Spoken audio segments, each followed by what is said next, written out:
கரூர் அரவக்குறிச்சி 2026 சட்டமன்ற தேர்தலில் இந்த தொகுதியில் யார் வின் பண்ணுவா, யாருடைய கை வந்து ஓங்கியிருக்கு, இப்போதைக்கு நிலவரம் என்ன அப்படிங்கிறது இந்த வீடியோவில் பார்க்க போகிறோம். ஸோ டிஎம்கே வின் பண்ணுவாங்களா, ஏடிஎம்கே வின் பண்ணுவாங்களா, இல்லை புதுசாக வந்துருக்கிற டிவிகே வந்து வின் பண்ணுவாங்களா, யார் வின் பண்ணுவா, இது மாதிரியான விஷயங்களை இந்த வீடியோவில் நம்ம பார்க்கலாம். ஸோ கரூர் இன்றைக்கி வந்து ரொம்ப சென்சேஷனாக ஒரு சென்சிட்டிவாக போயிட்டுருக்கிற ஒரு டிஸ்ட்ரிக்ட். இந்த கரூர் சம்பவம் அதுக்கு ஒரு மிகப்பெரிய ஒரு காரணம்.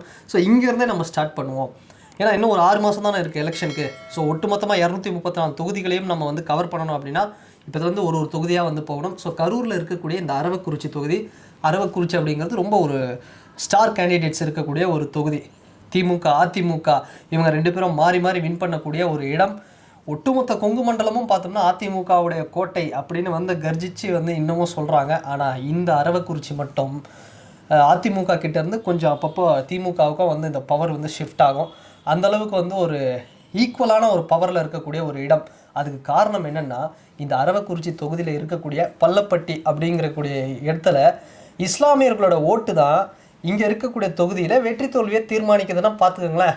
ஏன்னா இங்கே இருக்கக்கூடிய மக்களில் 15% வாக்காளர்கள் இஸ்லாமியர்களாக இருக்கிறாங்க. இந்த 15% ஓட்டு தான் ஒவ்வொரு அசம்பிளி எலெக்ஷன் சட்டமன்ற தேர்தலையும் திமுகவா அதிமுக திமுகவா அப்படிங்கிற மாதிரி ஒரு இழுப்பறி கொடுத்து வெற்றி தோல்வியை தீர்மானிக்குது. இதில் என்னென்னா, கடந்த ஒரு 20-25 வருஷம் அரசியல் எடுத்து பார்த்தா திமுகவும் அதிமுகவும் மாறி மாறி வந்து இஸ்லாமியர்களை வந்து வேட்பாளர்களாக களம் இறக்கியிருக்கிறாங்க. அந்தளவுக்கு வந்து ஒரு இஸ்லாமியர்களுடைய வாக்கு தான் வந்து இங்கே வெற்றி தோல்வியை தீர்மானிக்கும். ஸோ அப்படி ஒரு வெயிட் இந்த இடத்துல இருக்குது. ஸோ இது நம்ம சொல்லணும் அப்படின்னா, அரவக்குறிச்சி 2021 பிஜேபியோட மாநில தலைவர் அண்ணாமலை அவர்களுடைய ஒரு தொகுதி, ஒரு ஸ்டார் கேண்டிடேட். அவர் வந்ததுக்கப்புறம், அவர் வந்தது மட்டும் இல்லை, அவருக்கு முன்னாடியிலேருந்து இது வந்து ஒரு ஸ்டார் தொகுதி தான். ஏன்னா 2016 செந்தில் பாலாஜி அவர்கள் இருக்கார்ல, டிஎம்கேவுடைய முன்னாள் அமைச்சர், அவருடைய தொகுதிங்க இது. அதுக்கப்புறம் என்ன, அதாவது அவர் 2016 என்னவோ ஏடிஎம்கேல தான் இருந்தார். ஆனால் 2019 குறிப்பாக 19க்கு அந்த காலகட்டங்களில் அவர் திமுகவுக்கு வராரு. அந்த டைம்லேருந்து தான் இது ரொம்ப ஒரு பெரிய ஒரு தொகுதியாக வந்து ஒரு ஃபேமஸ் ஆகுது, ஸ்டார் தொகுதியாக. அப்புறம் வந்து அவர் வின் பண்ணார். திரும்ப அவர் வந்து கரூர்லேயே போட்டிட்டுட்டார். அதுக்கு காரணம் என்னென்னா, ஓகே அரவக்குறிச்சியை வந்து ஈஸியாக வின் பண்ணிடுவாங்க. ஏன்னா இந்த பிஜேபி ஏடிஎம்கேவுடைய அலைன்ஸ் அப்படிங்கிறது 2021 தொடருது. அசம்பிளி எலெக்ஷனில் திமுக என்ன முடிவு பண்ணுறாங்கன்னா, எப்படியோ இங்கே இருக்கக்கூடிய சிறுபான்மையினர்கள் இஸ்லாமியர்களோட ஓட்டு டிஎம்கேவுக்கு தான் சாலிடாக விழும். அதனால் நீங்கள் வந்து கவலைப்படாதீங்க, நான் வேறு ஒரு கேண்டிடேட் நிப்பாட்டுறேன், நீங்கள் வந்து கரூர்லேயே போய் கண்டெஸ்ட் பண்ணுங்கள் செந்தில் பாலாஜி அப்படின்னு வந்து சொல்கிறாங்க. என்ன தான் வந்து கரூரில் அரவக்குறிச்சியில் செந்தில் பாலாஜி அவர்கள் மாறி கரூரில் நின்னாலும், இல்லை கரூர்லேயே வேறு இடங்களில் நின்னாலும், இங்கே இருக்கக்கூடிய அதிமுக பிஜேபி இவங்களுக்கு வந்து எதிரி இப்போவும் பார்த்தோம்னா செந்தில் பாலாஜி அவர்கள் தான் அப்படின்னே வந்து அந்தளவுக்கு. ஏன்னா அவருடைய டாமினேஷன், அவருடைய ஷேடோ இல்லாமல் இங்கே எதுவுமே நடக்காது கரூரில். அப்படி உண்மையாக வந்து ஒரு வெயிட்டான ஒரு ஆள் அப்படின்னே சொல்லலாம். ஏன்னா அவரோட இடம் தான் இது, அவரோட ஃபோர்ட் அப்படிங்கிற மாதிரி வந்து இருக்கும். ஸோ கரூரை பொறுத்த வரைக்கும்.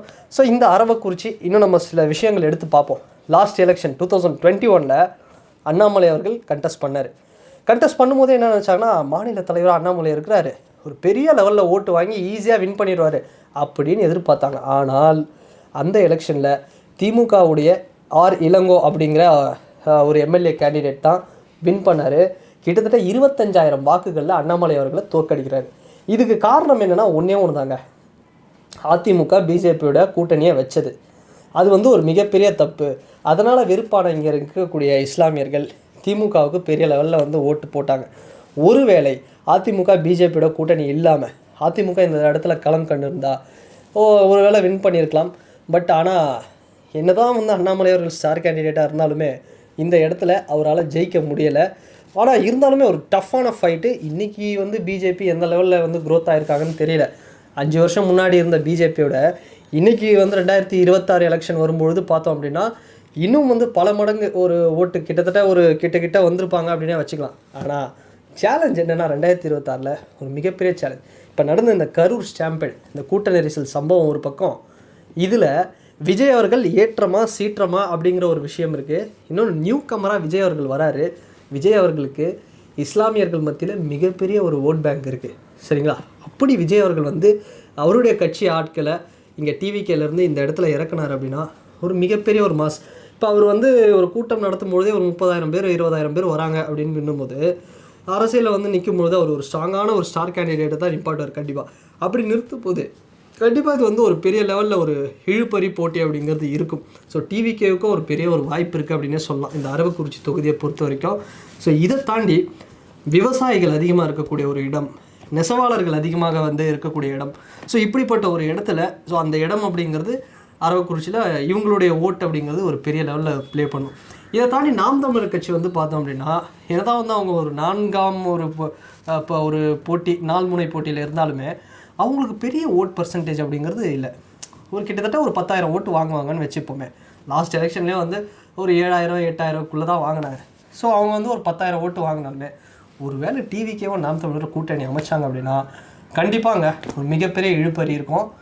டிஎம்கேவுக்கு ஏடிஎம்கேவுக்கு என்ன ஓட் பர்சன்டேஜோ அந்த லெவலில் க்ளோஸ் காலில் வந்து டிவிகே வந்து அடிப்பாங்க அப்படின்னு கூட சொல்லலாம். ஸோ அதை தாண்டி இந்த வாட்டி செந்தில் பாலாஜி அவர்கள் திரும்ப வந்து கரூரில் தான் நிற்பார்.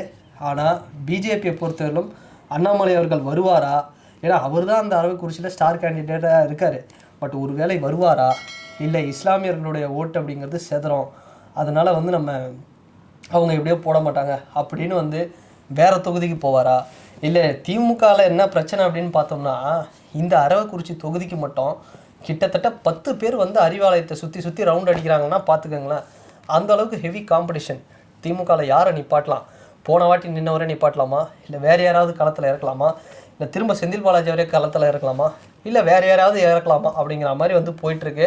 ஸோ அப்படி பார்க்கும்பொழுது இந்த வாட்டி டிஎம்கேக்கு இருக்கக்கூடிய அந்த ஆன்டி இன்கம்பன்சி அண்டு குறிப்பாக இஸ்லாமியர்கள், பெரும்பாலான இஸ்லாமியர்கள் நம்ம ஒட்டுமொத்தமாக சொல்லிட முடியாது, அதில் ஒரு பாதி பேர். ஏன்னா விஜய் அவர்கள் வந்து ஒரு யூனிவர்சல் லீடர் மாதிரி தானே, ஒரு நியூட்ரல் தானே அவர் நம்ம குறிப்பிட்ட ஒரு சாதி மதம் அப்படின்னு வந்து நம்ம பிரிச்சிட முடியாது.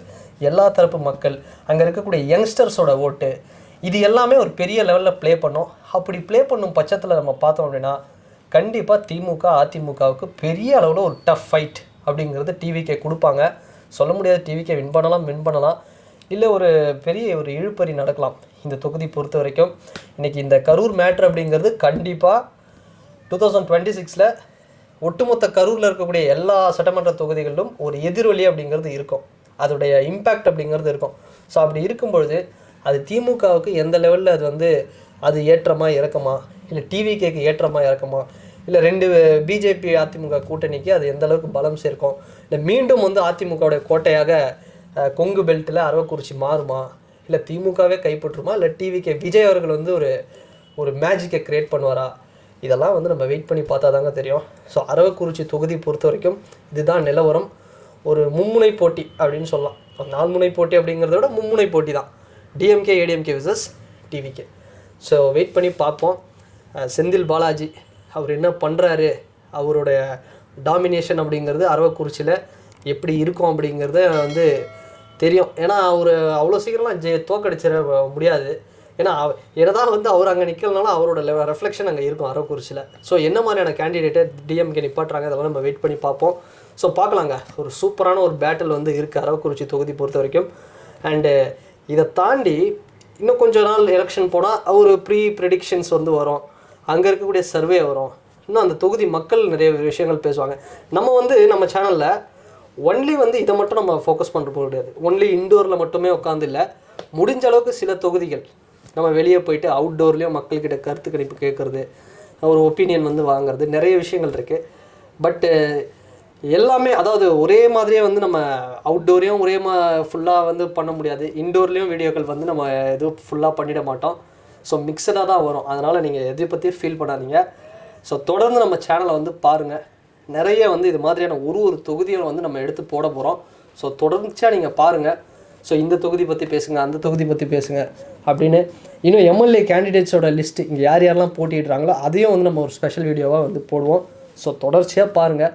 அடுத்த ஒரு 6 to 7 monthsக்கு உங்களுக்கு ஃபுல்லாக ஒரு பொலிட்டிக்கல் நியூஸு ஒரு செம்ம ட்ரீட் வந்து இருக்குது அப்படிங்கிறத நம்ம சேனல் கண்டிப்பாக கேரண்டி வந்து நான் தரேன்.